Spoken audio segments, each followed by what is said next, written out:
Assalamu alaikum. Bonjour à tous.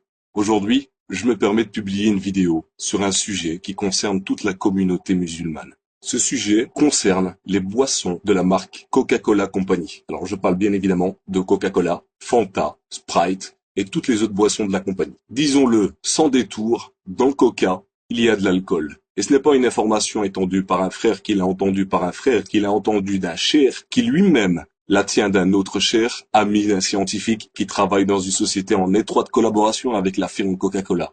Non, l'information vient directement du service consommateur de Coca-Cola, et elle ne date pas du siècle dernier, elle date du mercredi 11 juillet 2007, en réponse à l'un des lecteurs du site Alkez, qui a eu la bonne idée de contacter Coca-Cola Company, puis de scanner la lettre qu'il a reçue. Le service consommateur de Coca-Cola écrit noir sur blanc: c'est avec plaisir que nous vous confirmons que la boisson rafraîchissante sans alcool peuvent contenir d'infimes traces d'alcool provenant des arômes utilisés, entre parenthèses, des supports d'arômes. En effet, la quantité d'alcool présente dans nos boissons est toujours très faible et en tout cas toujours inférieure à 1,2 degré d'alcool présente dans nos boissons, soit 1,2% en volume. Seuil réglementaire pour les boissons sans alcool. Coca-Cola et les boissons de la même marque, Fanta, Sprite, contiennent de l'alcool ou peuvent contenir de l'alcool. Et même si le service client s'efforce de minimiser les choses en parlant de traces infimes, il avance un chiffre qui rend impossible toute objection. La quantité d'alcool peut atteindre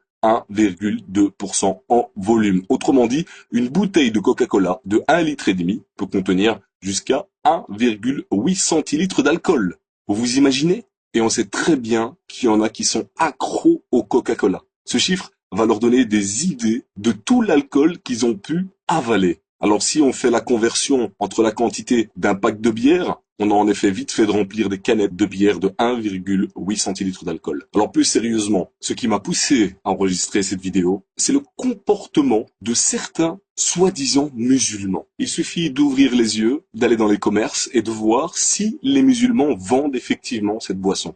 Et comme le disait un ami dans une autre vidéo, quand vous allez au supermarché, ouvrez les yeux, regardez, la communauté musulmane ne boit que du Coca-Cola. Et alors ce qui est le plus important, c'est que quand vous allez dans une mosquée, qu'est-ce qu'on vous sert? Du Fanta et du Coca-Cola au sein de la mosquée.